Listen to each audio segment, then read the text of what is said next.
નમસ્કાર. આપણું સ્વાગત છે CCC+ના સંપૂર્ણ કોર્સના આ પહેલા એપિસોડમાં. આ કોર્સ શું છે, એ શા માટે આટલું બધું જરૂરી છે, આ બધું જ આપણે આખી સિરીઝમાં સ્ટેપ બાય સ્ટેપ સમજવાના છીએ. તો ચાલો જરા પણ સમય બગાડ્યા વગર સીધા જ આ કોર્સની દુનિયામાં જઈએ અને એની શરૂઆત કરીએ. જી હા, આજથી આપણે આ સફરની શરૂઆત કરી રહ્યા છીએ. આપણે સાથે મળીને CCC+ના દરેક નાના મોટા ટોપિકને એકદમ સરળ ભાષામાં શીખીશું, જેથી આ કોર્સ કોઈને પણ જરાય અઘરો ના લાગે. તો સૌથી પહેલો અને સૌથી અગત્યનો સવાલ મનમાં એ જ આવે, બરાબર ને, કે ભાઈ આ CCC+ કોર્સ જેના વિશે આટલી બધી વાતો થાય છે, એ આખરે છે શું? તમે લોકોએ કદાચ CC++નું નામ ઘણી સરકારી નોકરીઓની જાહેરાતમાં અથવા તો કોલેજમાં ક્યાંક ને ક્યાંક તો સાંભળ્યું જ રહેશે. પણ એનો સાચો મતલબ શું છે અને એ આટલું બધું પોપ્યુલર કેમ છે? ચાલો આજે એને બરાબર સમજીએ. તો જુઓ, CCC+નું આખું નામ છે course on computer concepts plus. પણ આ ખાલી એક કોર્સ નથી, સમજી ગયા? આ એક ઓફિશિયલ સર્ટિફિકેટ છે, એક એવી સાબિતી કે તમને કમ્પ્યુટરનું બેઝિક પણ એટલું જ જરૂરી નોલેજ છે. અને આજનો જમાનો કેવો છે?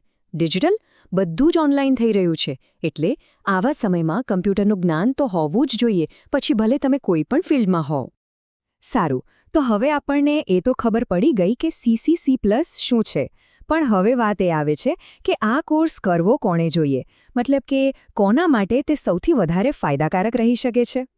શું આ કોર્સ કરવાથી કરિયરમાં ખરેખર કોઈ મોટો ફાયદો થઈ શકે છે? ચાલો એ જોઈએ કે કયા લોકો માટે આ કોર્સ એક રીતનો ગેમ ચેન્જર બની શકે છે અને એમના માટે નવી તકોના દરવાજા ખોલી શકે છે. જો, આ કોર્સ મુખ્યત્વે બે પ્રકારના લોકો માટે તો ખૂબ જ જરૂરી છે.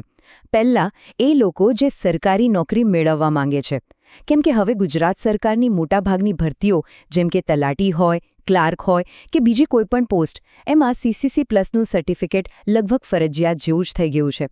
અને બીજા છે વિદ્યાર્થીઓ, જેઓ ભવિષ્યમાં કોઈપણ ફિલ્ડમાં પોતાની કારકિર્દી બનાવવા માંગતા હોય, તેમના માટે કમ્પ્યુટરનું આ પાયાનું જ્ઞાન એક મજબૂત ફાઉન્ડેશનનું કામ કરે છે.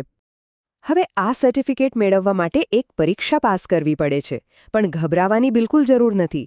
એ કોઈ રોકેટ સાયન્સ નથી, પણ હા, એની પદ્ધતિને સમજવી ખૂબ જ જરૂરી છે. તો ચાલો ફટાફટ સમજી લઈએ કે આ પરીક્ષા લેવાય છે કેવી રીતે. પરીક્ષાનું જે માળખું છે ને, એ એકદમ સિમ્પલ અને સ્પષ્ટ છે.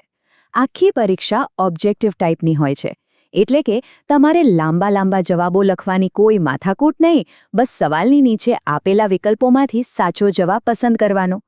પાસ થવા માટે પણ 100માંથી ફક્ત 50 માર્ક્સ લાવવાના છે, અને આ બધા માટે તમને પૂરી 90 મિનિટ મળે છે, જે ખરેખર પૂરતો સમય છે. તો આ હતી કોર્સની એકદમ બેઝિક માહિતી, જેનાથી તમારો પાયો ક્લિયર થઈ ગયો હશે. પણ સાચી મજા તો હવે શરૂ થશે. આ તો સમજો કે ખાલી ટ્રેલર હતું. આછી ફિલ્મ તો હજી બાકી છે દોસ્તો. હા, આ ખરેખર માત્ર શરૂઆત છે. હવે પછીના એપિસોડમાં આપણે CCC+ના આખા સિલેબસમાં ઊંડા ઉતરીશું. આપણે computer fundamentals, operating system, Word, Excel, PowerPoint, internet અને હા, ગુજરાતી ટાઈપિંગ, આ બધું જ પ્રેક્ટિકલ ઉદાહરણો સાથે શીખવાના છીએ. જો આખો કોર્સ મિસ ના કરવો હોય અને પરીક્ષામાં એકદમ જોરદાર પરિણામ લાવવું હોય, તો ચેનલને સબસ્ક્રાઇબ કરવાનું બિલકુલ ના ભૂલતા. એનાથી થશે એ કે જેવો નવો એપિસોડ આવશે કે તરત જ તમને જાણ થઈ જશે અને તમારી તૈયારી અટકશે નહીં. તો હવે જ્યારે પાયો તૈયાર જ છે, તો તમે લોકો જ નીચે કોમેન્ટમાં જણાવો કે આપણે અભ્યાસક્રમના કયા ટોપિકથી શરૂઆત કરીએ. શું આપણે પહેલાં MS વર્ડ પકડીએ કે પછી સીધા ઇન્ટરનેટની દુનિયામાં ડૂબકી મારીએ? તમારા સૂચનાઓની રાહ રહેશે. તો ચાલો મળીશું હવે પછીના એપિસોડમાં.